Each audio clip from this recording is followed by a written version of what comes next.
Welcome back to the Life's Better podcast, where we say life is so much better with God, community, and purpose. I'm Jonathan Gleason, Josh Doolin here. Hey. Today we are talking about habits, and specifically we're talking about how small choices consistently done over time can have a huge impact in our lives. Just to kind of lead us into this idea and this topic, we're going to play a game called Top 5. Yeah. And I've got some categories. Each category has the top 5 answers from around the country. And we're going to play this almost kind of like Family Feud style. One of my favorite shows. Yeah. I love it too. You've got, I want you to you only have to come up with the top 3 out of the 5 before you get 3 incorrect answers. If you get all 5 before you get the 3 incorrect answers, we'll give you a bonus point. But no pressure to get all 5, but you definitely want to get at least 3. So the first category that I'm going to give you, Josh, is what are the top 5 New Year's resolutions for 2022? Okay, so I've already had time to think about this. Yeah. So it's already not like Family Feud because they're put on the spot and they have the goofy answers. But I think weight loss has to be on there, right? Like Weight that's loss. Gotta be number 1. Weight loss is definitely on there. In fact, it's number 2. Number 2. Yeah. What is number 1 then? Oh, okay. And dieting is that same category. So dieting, weight loss. I was going to ask that. I was like, weight loss, category. dieting, maybe even exercise. Is that all in the same one? No. Exercise. Then I'm going to say exercise. Exercise, getting in shape. That's actually the number 1 answer. Oh, okay. So you've got 1 and 2 already. All right. I kind of grouped those together. Man, I have a lot more answers than that I've written down. I'm going to say traveling. Traveling. Okay, traveling more in 2022. It is not. That is your first answer. That's one that Emily and I always say. Yeah. Especially Emily. Emily loves to travel. Me too. Okay, so I have 2 wrong answers left, 3 answers left on the board. Let's go with to find love. Ooh, you know what? That is a good one, but it is not on. It is not? Oh, no. It is not on there. Oh, no. In fact, I've never even heard of someone saying, hey, what's your New Year's resolution? You know what? This year I'm going to find love. You know what? That's fair. It should be. You got to be looking for it, I think. And, Let's just hope most people have already found it. Maybe. I'm gonna go with one of my bottom ones, just because I'm guessing maybe I got to think like most of the population to save money. Save money is number 3 on the list. Okay. Well done. Okay. Gotta start thinking more superficial. You've already won the game, but we're gonna keep going until you get that 3rd wrong answer. I'm gonna go with a fun one. To go to church. Ding, ding, ding, ding, ding. No, unfortunately, that's not on the list. That is your 3rd wrong answer. The ones that were on there were to get organized. Okay. And then learn a new skill or hobby. All right. Yeah. So, hey, but you still got it. You got the point. We'll give it to you. All right, next category. Top 5 biggest regrets of last year. Biggest regrets. And again, this is for you guys listening as well as Josh. You could probably put this in every year. It's not specific, like 2021 had this event, and so this is the regret that everyone has. This is just kind of general regrets that people have throughout the year. Yeah, I'm thinking that it might play off of what people want from the beginning of the year. Okay. So like one of them has to be I didn't get fit. Like I experienced maybe some weight gain. Okay.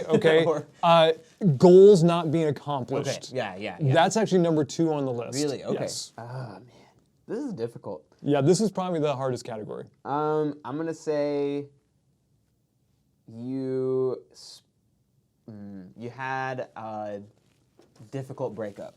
Still going with that love thing, I see. Yeah. I'm hoping that's gotta be somewhere, right?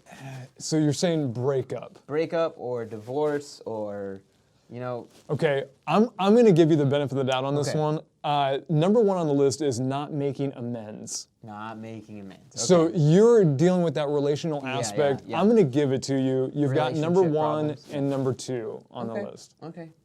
I'm wondering if this one will be on there, but one of my top ones is something that I feel like I hear from people a lot, which is I didn't spend enough time with family. That's good. Ones. That's good. Again, I'm trying to be nice here. Okay. Phrase it one more time. I wish I had spent more time with family. Okay, number three on the list is working too much, and so I'm going to go ahead and throw that one in there because if you weren't working so much, you could spend more time with loved ones. So yeah, you've already won. Wow, You got all three. You want to keep going to see if you can get all five? Sure. I'll throw in some of the other ones. Okay. I didn't save enough money. I went into debt. No, not on the list. Not on the list. Didn't travel. Debt, not on the list. Okay. And then. I think was that third? Was that your third wrong answer? You gave me a whole bunch of games. Okay, fine. You got one more wrong answer then. I think all of my other ones are kind of similar to ones I've already said. So the ones you didn't get were worrying too much about what other people think. Okay. People pleasing. And then number 5, taking life too seriously. Taking life too seriously? Yeah, that was number 5. Okay, next category. What are the 5 most common habits that people want to break? Okay, so I wrote down 7 of them. Awesome. But we'll see if I get any of these right. Biting nails? No. Not on the list. Okay. Not on the list. Interesting. Smoking? I thought for sure it would be Had on the to list. be on the list. It was on the top 10. I think it was number 9, but it's not on top 5. Wow. Okay. Not a single one right yet. No, you've got 2 wrong. I really thought this would be an easier Common category. habits to break. Man,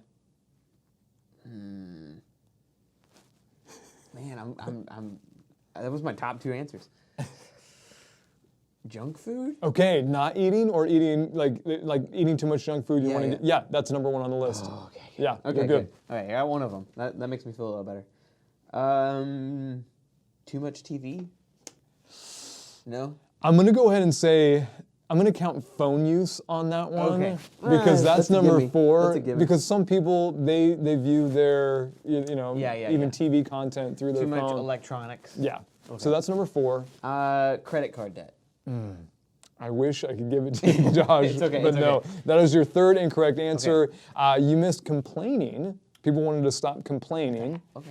Hitting the snooze button was 1. That was definitely not on my radar because I don't do that. You don't even have an alarm, right? I don't need an alarm. It's just there as a backup, just in case. And then I loved seeing this on the list because I think a lot of people do it. I just didn't know people were interested in quitting.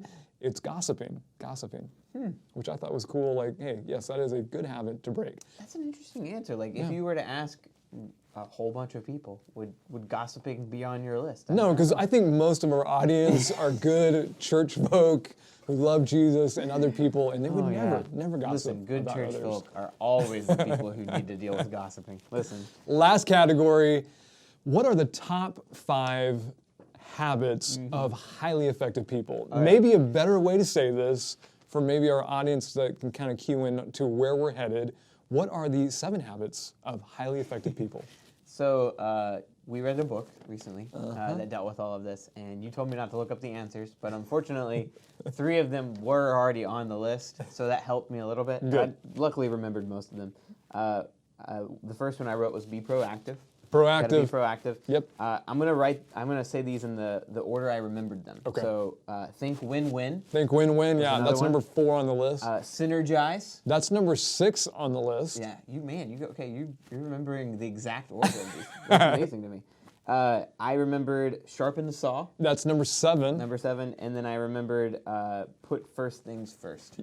Yes, you are missing number 3. Yeah, which is I actually have it written down. It's begin with the end in mind. You know what? I'm sorry. That's number 2. Number and two, then and then number 3 is put first things first. So I remembered those 3 specifically because they're ones we're talking about. I love it. Today. So here's where we're headed today. We're talking about habits. Specifically, what we're going to do is we're going to dive into Stephen Covey's book, The 7 Habits of Highly Effective People. And if you're a part of our church community, you may know that on Sunday mornings, what we're doing is we're actually looking at rhythms. We're looking at that phenomenon that those small, it seems almost completely insignificant, but if you consistently do these habits, these rhythms, they can have huge impacts on your life. And so we're going to look at that by looking at Stephen Covey's 7 Habits of Highly Effective People. This month on the podcast, we're just going to look at the first 3. Next month, we're going to look at the next 4. But Josh, what is the first habit of highly effective people? Being proactive. Being proactive. Now, when I hear that, my mind immediately goes to that type A, highly driven, really dialed in, accomplishing 1,000 things every single hour of their life, real extrovert. You know, that's kind of the image that I have in my mind. But when you go through the material and you look at, okay, what does it actually look like to be proactive, at least in Stephen Covey's perspective, that's not really the definition that you're getting at all. One of the best ways, I think, to understand what it means to be proactive, or at least to develop this habit, is to contrast that with reactive people. Yeah. I think being reactive comes naturally. Being proactive is something that we really have to develop. And so just for fun, what we're going to do is we're going to come up, I've got some categories, or I should say some scenarios that you might find yourself in. And I'm going to play the part of the reactive person. You're going to play the part of the proactive person, just so we can have an idea of what this habit looks like. Yeah. Okay, so first scenario, you've got a big project at work. If you're a student, you've got this big project at school, and maybe you've got a month or two to accomplish it. But there's some clear deadlines along the way that you have to meet. And about maybe a week or two into this, your supervisor, your teacher, your boss pulls you aside and says, you're not getting the job done the way it's supposed to get done. And they have one of those awkward conversations that just, like, you're getting the critical feedback. You needed to hear it, but it's not necessarily what you want to hear. Yeah. Now, the reactive person is probably going to walk away from that conversation feeling very defensive. And like a victim. A victim, yes. And on top of that, probably trying to deflect by playing the blame game. Yeah. Well, if I had a supervisor that actually gave me the clear instructions ahead of time, well then I would be able to get the job done. If my teacher wasn't out to get me, she hates me so much, then I'd probably be getting an A in the class. If the shipment had arrived on time, the people that work under me were actually doing their job, well then I would be able to be successful. But since all those things aren't working out, then that's the problem. That's the reason why this isn't happening. That's what a reactive person might do. Yeah. Proactive person. Proactive person would walk away probably a little sad. Emotions are normal, but they would hopefully begin to think on each of those weaknesses that your boss laid out for you, and how can you set a plan in motion that can tackle those? How can you begin to look for ways to win in those areas?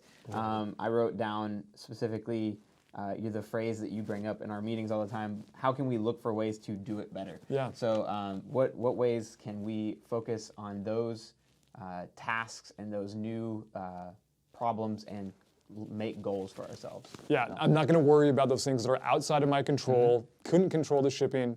Can't control whether or not maybe even your teacher hates you. Your teacher probably doesn't hate you, by the way. But I'm just going to focus on what I can control, and I'm going to take responsibility for my actions. Yeah. Let's give another scenario just so that we can fully understand this.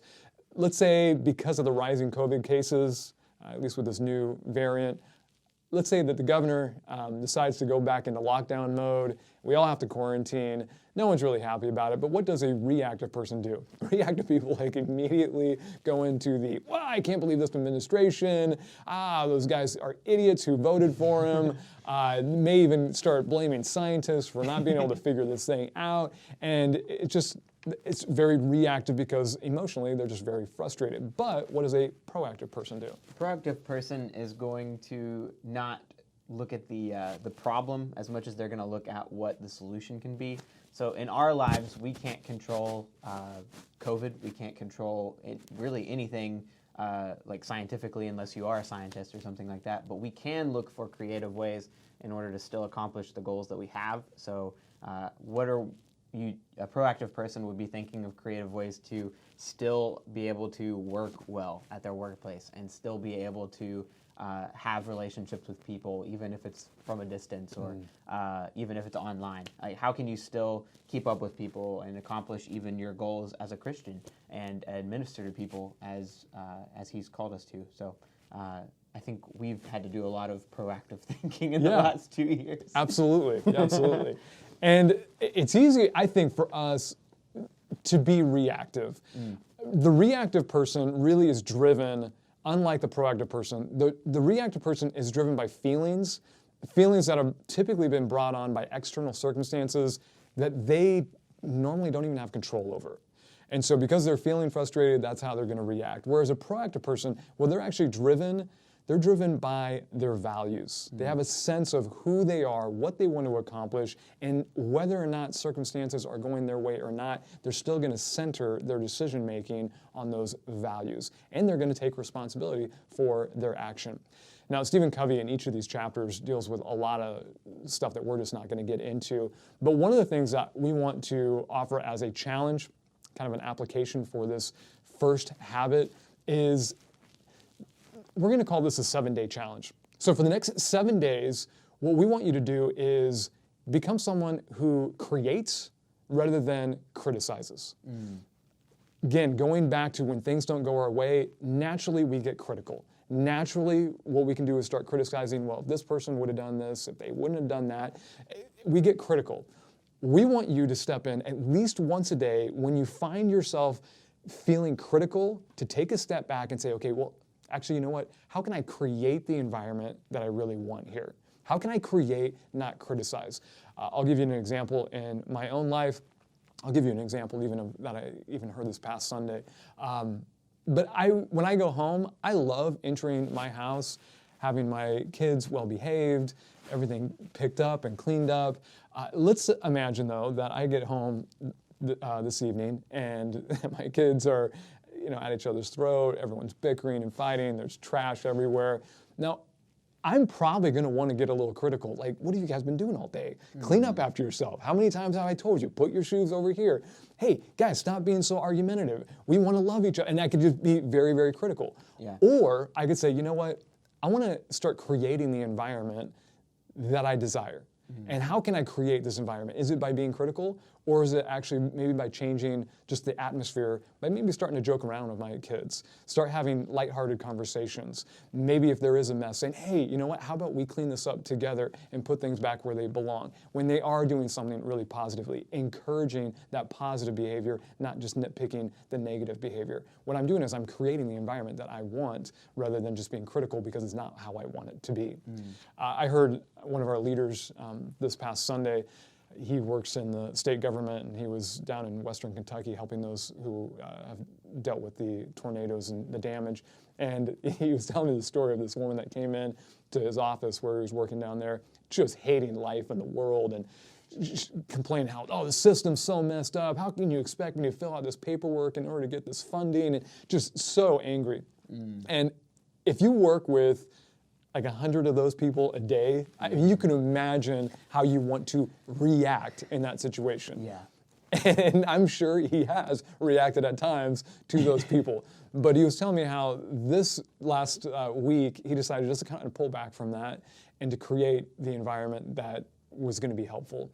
And so he just started asking questions, and he quickly realized this woman probably has some sort of learning disability and was just having a really hard time with the questions and the paperwork. And so he, without trying to shame her, he created the environment that was going to be helpful. And he just said, how about we read this together? And after they read each question, he would simply say, well, this is how I would probably answer these questions. How would you answer this question? And then he and her worked through the paperwork. So by the end of the day, or at least the session that he had with her, she walked away happier, and things were far happier in his life as well. That's just the idea of, for the next 7 days, just once a day, whenever you find yourself getting critical, spin that around and say, okay, how can I be creating rather than just being someone who criticizes? Absolutely. How have you been engaging this rhythm of being proactive? So I think that it helps to have the next habit in mind as well, which we'll get to in a second. But the idea is, when people come to you, if you're just reacting all the time, your life is a lot like a roller coaster. Your emotional highs and emotional lows are completely dependent on the people around you and what's going on around you, and that's just really, really stressful. Yeah. It is not a good way to live. It is not like I guess you're not going to get much accomplished by the end of the day because it's so reliant on the world around you. And I think, luckily early on I had a dad who modeled this really, really well. But in my own life, typically I begin with the end in mind, which is number 2. Yeah. What is my ultimate goal for the day and for my own life?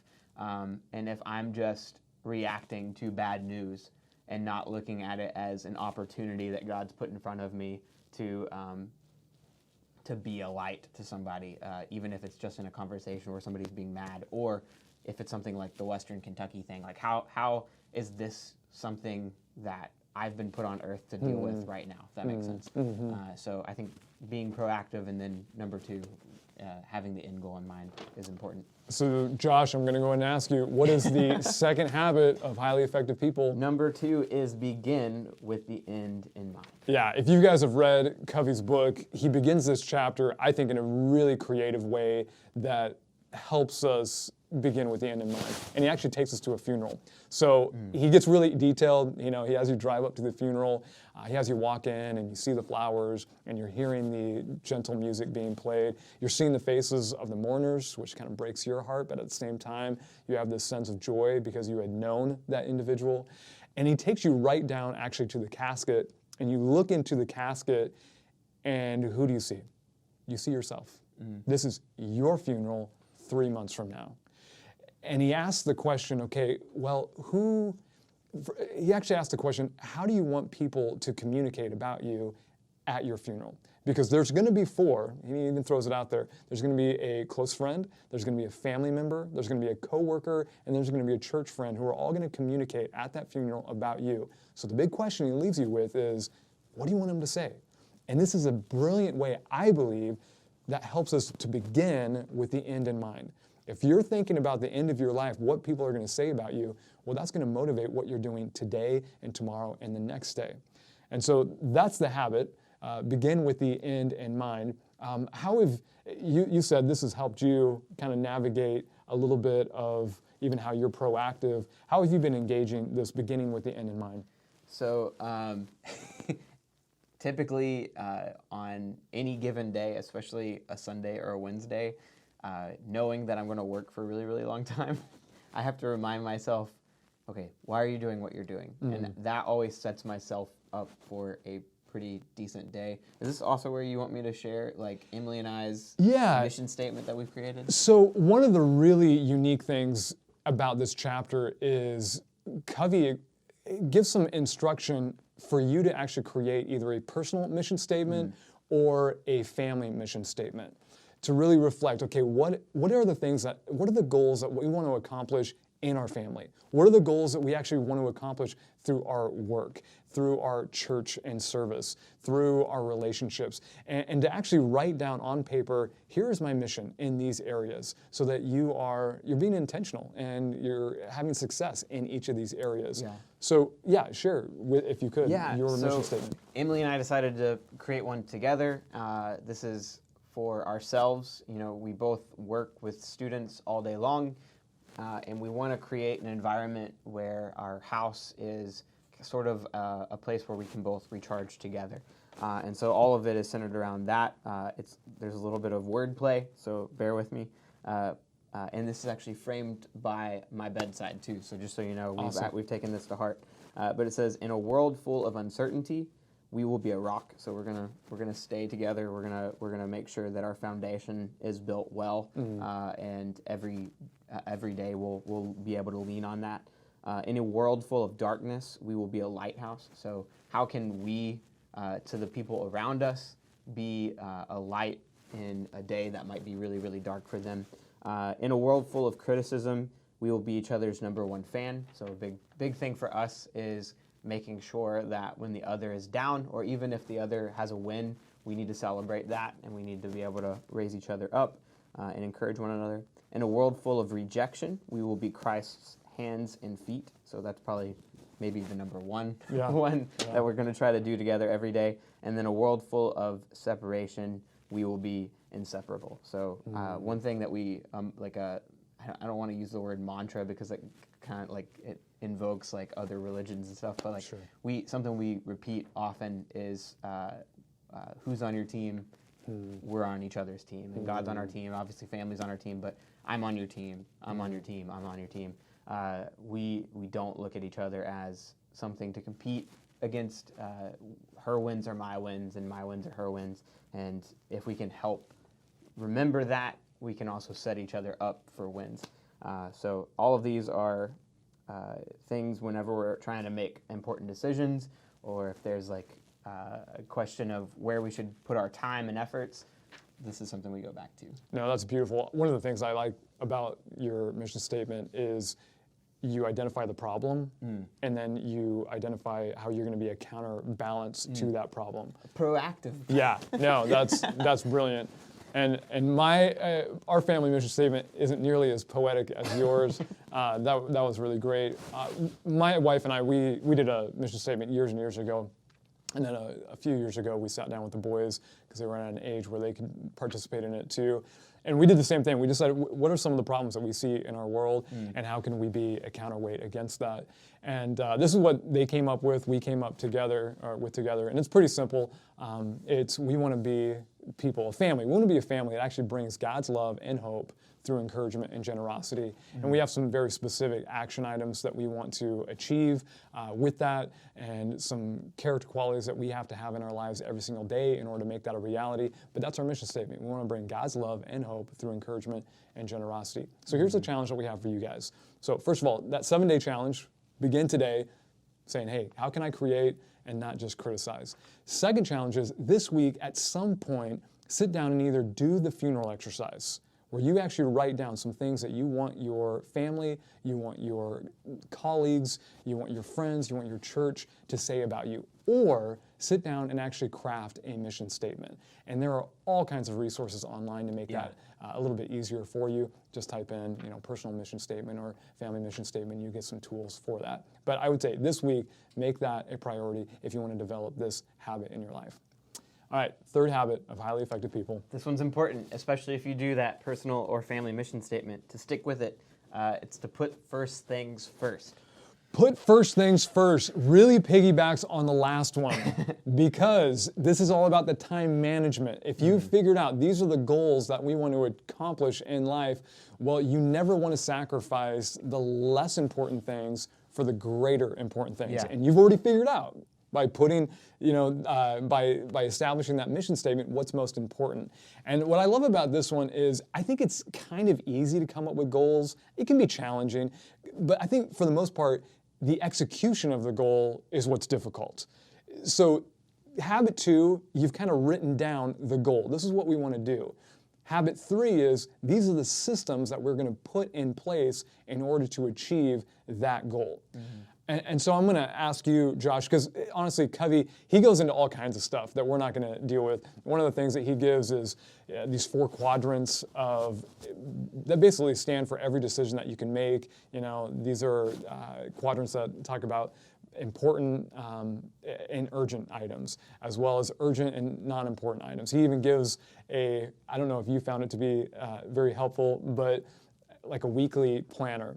It's pretty intense. If you've read the book, it's a really intense planner, almost a little too intense, but he gives a lot of great stuff. But rather than getting into all of that, what we thought we'd do is share just some of the systems, 1 or 2 systems that we are implementing in our lives in order to achieve the mission statement that we have, those goals that we've set. Yeah. Do you mind sharing some of a system or 2? This one was the chapter that kicked my butt, and I have never been one known for organization. But I've since had a online planner on my phone that's helped me stay on task, because it goes back to also the first one. You might have a personal mission statement, or you might have even just goals you desperately want to see accomplished in your job or workplace or in your life, and you are drowning because those goals hit you at the last moment. You're like, oh, I need to reach this, and I have no time to do it. And he sort of talks about the importance of obviously getting those important and urgent tasks done, but spending a lot of time in quadrant 2, which is the important but not urgent. So how can I set myself up proactively to get those tasks done to where they're never urgent? If that makes sense. Yep. What can I put in place in my life that makes sure that happens? And so I realized I needed an active planner that would not only schedule things for me in advance, but also have goals that I can be hitting up to an important date. So things like camp, which are a big 6-month in advance planning starts now type of thing. How can I, what can I be doing right now, and what can I be doing in the months to come that spaces that time out well? On top of that, what if Emily and I are going to do all of these things, what can I be doing to make sure that those first things are first? What can I make sure to be doing when weighing my options for the day? Because some things always sound nice. When somebody might come up to me, I used to react in the way where I would just take everyone's advice and be like, yeah, that sounds great, I'll get all of that accomplished, and then I would let people down. But if I hear something and it doesn't immediately point me towards my end goal in mind, how can I push that person to maybe do that themselves, if that makes sense? Yeah. Because it's not something that I need to say yes to if it's not important, if that makes sense. Yep. And weighing it on what you've created already. So it's definitely helped me say no. It's helped me create a online planner, all of these different things. And then also, I mean, I would say that us having that mission statement readily available by our bed is important, because if you're not always reminded of it, you won't make decisions based on it. Yeah. So Yeah. No, that's good. So who did the framing? that was a gift from Emily, actually. Nice. I'd made Christmas? it. Yes, actually, and we've hung it up since, or not hung it up, but put it right there by my bed since. Cool. But it was a really nice little gift. That's good. You should have brought it in. You could have shown us. I should have. No. So one of the systems that our family has in order to achieve our goal, we have a goal. You know, it started out very early on with our kids. Once we started having kids, we wanted to raise kids who loved God with all of themselves, loved people, and knew what it meant to actually lead someone to freedom in Christ. And so one of the systems that we have almost every single day, 5 days out of the week, is we have our time before school starts, before work gets crazy, before we go and do all of the things that we do in our day, where we open up God's Word and we study it. We pray together as a family. We engage in actually an exercise in gratitude, just to recognize all the wonderful things that God's given us and appreciate that and love Him for it. And then not every single day, but at least once or twice during the week, we will, in that time, actually review our mission statement, and not just review it, but specifically have the challenge to point at certain people in the family and say, this is how you're living it out well. This is fantastic. And then there's some times where we have to do a reevaluation and say, yeah, but these are some areas where we need to improve if we're actually going to accomplish this mission statement. And then at least once a week, too, in that time and in that space, we just review what it looks like to share our faith and how we can share our faith with other people in real ways. So that's one system, again, 5 days out of the week that we're engaging all the time. So what we want to challenge you guys to do is, again, once you have that mission statement, once you have some of those goals, this week just come up with one system that you can actively engage in. Make it small, make it something that you can easily achieve, but that can be a natural rhythm and routine in your life. One system to achieve that goal, that mission statement that you have. All right, well, until next month, enjoy those 3 habits of highly effective people. Next month, we're going to look at the final 4. God bless.